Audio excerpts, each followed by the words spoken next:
the gym at that time had Floyd Logan there. And that's a person that I will have to say does not get enough credit for what he did at Kronk while he was there. So everyone talks about Emmanuel, how great Emmanuel was. Um, and he was good at what he did. But Floyd Logan was the guy that if you came off the street, he was the guy that was going to show you, let's get in front of the mirror, let's get in our boxing stance, let me show you how to throw a jab.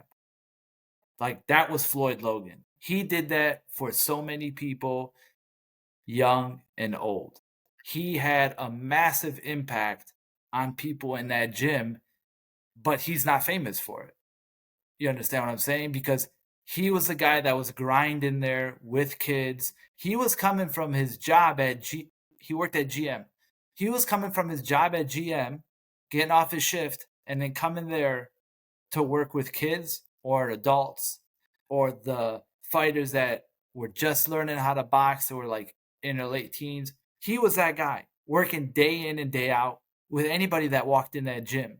And he had this little room that was like his office / locker room that was probably 6 by 10, maybe 2 meters by 3 meters. It was really small. And that's where he kept the equipment.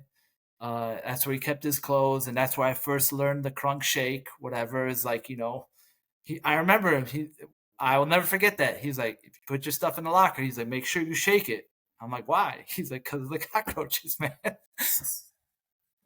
But and that's a guy that he just doesn't get enough credit. You know what I mean? And you can look him up online, and it's kind of like a travesty, because everybody remembers Emmanuel Stewart. Everybody remembers like Bill Miller.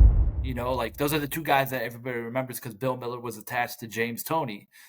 And that's like one of the things I'm like, man, people just don't give enough credit to the guy that was there consistently every day. I can't remember if he ever missed a day. Maybe he took a vacation once in a while, and that was like for a couple of days, but that's what it was. He loved the sport, but he loved helping people more so than anything else. And he's a guy that helped a lot of people, stay off the streets or whatever, and it was crazy to see.